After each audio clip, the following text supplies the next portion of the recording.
Operation सिंदूर मतलब अभी जो ऑपरेशन कल रात को हुआ था, मतलब 7 मई को ऑपरेशन हुआ था। रात को 1 बजे जब आप सो रहे थे, तब वायुसेना जाकर पाकिस्तान में घुसकर उसके 9 अड्डे को ख़त्म कर दिया। मतलब नाबूस्ता, मतलब उसको कब्रिस्तान में बना दिया, आतंकवादी अड्डे को। लेकिन ये भारत ने कब किया? तो 1 बजे रात को और 7 मई को। और ये कैसे किया गया, क्या प्लानिंग थी, क्या भारत सरकार ने पहले से ही तैयारी करके रखी थी या नहीं? बदला अभी पूरा हुआ कि अभी और एयर स्ट्राइक होना बाकी है। तो मैं बोलूँगा कि भारत सरकार ने जितना स्मार्ट तरीक़ों से पाकिस्तान को उलझा के रखा अपने बातों में, और जिस तरीके से वे ये दिखा रहा था कि भारत अटैक करेगा और भारत एक लॉन्ग टाइम रनिंग वॉर चाहेगा, लेकिन भारत सरकार ने बहुत ही स्मार्ट तरीके से ऐसे बातों में उलझाया। लेकिन भारत एक आतंकवादी हमले को ख़त्म करने के लिए एक शॉर्ट फाइट किया।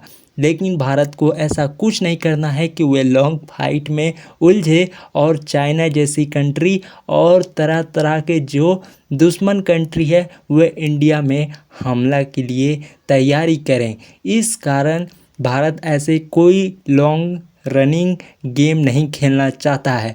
इसलिए पाकिस्तान के उस अड्डे को ख़त्म कर दिया गया जहाँ जहाँ भारत सरकार देखी है कि जहाँ आतंकवादी पल रहे थे, और वहाँ वहाँ एयर स्ट्राइक करके ख़त्म कर दिया गया। और जैसे कि अब्दुल कौन कौन वहाँ लीडर थे, आतंकवादी के लश्कर थे, क्या क्या नाम था, वे भी मारे गए। कल की वॉर में एयर स्ट्राइक नहीं हुआ है, लेकिन एयर स्ट्राइक किया गया है। मतलब इसमें ब्रह्मोस मिसाइल का यूज किया गया है। इंडिया में ही रहकर मिसाइल को लॉन्च किया गया और उनके ठिकानों में जाकर गिरा है। ये भारत के पास और भारत के आर्मी के पास इसका पुख्ता सबूत है, और पाकिस्तानी मीडिया भी इसे दिखा रही है कि भारत कैसे हमला किया है। लेकिन वे ये भी दिखा रही है कि एयर स्ट्राइक हुआ है, मतलब भारत वहाँ अपना फाइटर जेट लेके गया और एयर स्ट्राइक किया। लेकिन ऐसा कुछ भी नहीं हुआ था, भारत अपना फाइटर जेट लेके गया ही नहीं था। लेकिन भारत ने पंजाब में रहकर पंजाब की जो आधी पाकिस्तानी पंजाब है वहाँ जाकर एयर स्ट्राइक किया, और इस तरीके से किया ऑपरेशन कि पाकिस्तान पकड़ भी नहीं पाया और रात को हम लोगों ने काम भी कर दिया। लेकिन यहाँ सबसे बड़ी बात ये है कि वहाँ के जो चीफ हैं वे क्या फाइट करेंगे इंडिया से कि वे पीछे हटेंगे। लेकिन इसका जवाब देना तो अभी मुश्किल है। लेकिन आज जब मैं वीडियो डालूँगा तो कल से कुछ हो सकता है। पाकिस्तान या समझौता कर ले, या पाकिस्तान लॉन्ग फाइट के लिए तैयार होगा, या इंडिया ये फाइट के लिए तैयार हो है। लेकिन नरेंद्र मोदी का साफ साफ कहना है कि अगर लॉन्ग फाइट हुई तो इंडिया उतनी बड़ी रिस्क भी ले सकता है जितनी बड़ी रिस्क कोई अदर कंट्री भी नहीं ले सकता है।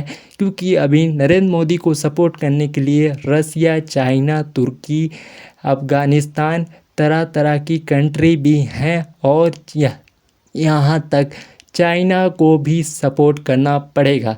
लेकिन यहाँ सबसे बड़ी बात यह है कि अगर इतनी बड़ी फाइट होती है तो पूरे इंडिया को बहुत ही नुकसान होगा, और पाकिस्तान को तो पूछो ही मत, नुकसान नहीं, पूरे तरीके से पाकिस्तान ख़त्म ही हो जाएगा।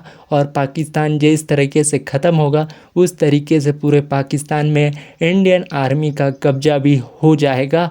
और फिर इंडियन आर्मी अगर पाकिस्तान में कब्ज़ा कर ली तो बांग्लादेश दूर नहीं हुए दिन जब बांग्लादेश को भी कब्ज़ा कर लिया जाएगा। लेकिन अगर लॉन्ग फाइट होती है तो इसका बहुत ही गलत प्रभाव पड़ेगा पाकिस्तान में। और ये मिशन का नाम ऑपरेशन सिंदूर इसीलिए रखा गया है क्योंकि आतंकवादियों ने जो पहलगाम में किया था उसमें उनके पति को मारा गया था, ना कि व औरतों को और बच्चों को।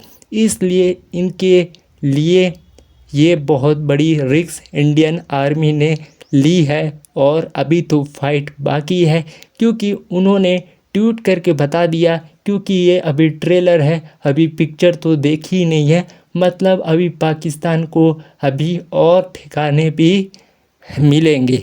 और इसी तरह की अपडेट के लिए इस चैनल को सब्सक्राइब कर लेना, क्योंकि ऑपरेशन सिंदूर से जितनी भी जुड़ी खबर है वे तो सिर्फ ये एक मतलब प्लॉट है, एक क्लिप है, क्योंकि ऑपरेशन सिंदूर को ऑफिशियली अभी अनाउंस नहीं किया गया है कि किस मिसाइल से मारा गया, कि क्या किया गया, लेकिन ये पता चल गया कि ऑपरेशन तो किया गया था और 1 बजे रात को हुआ था।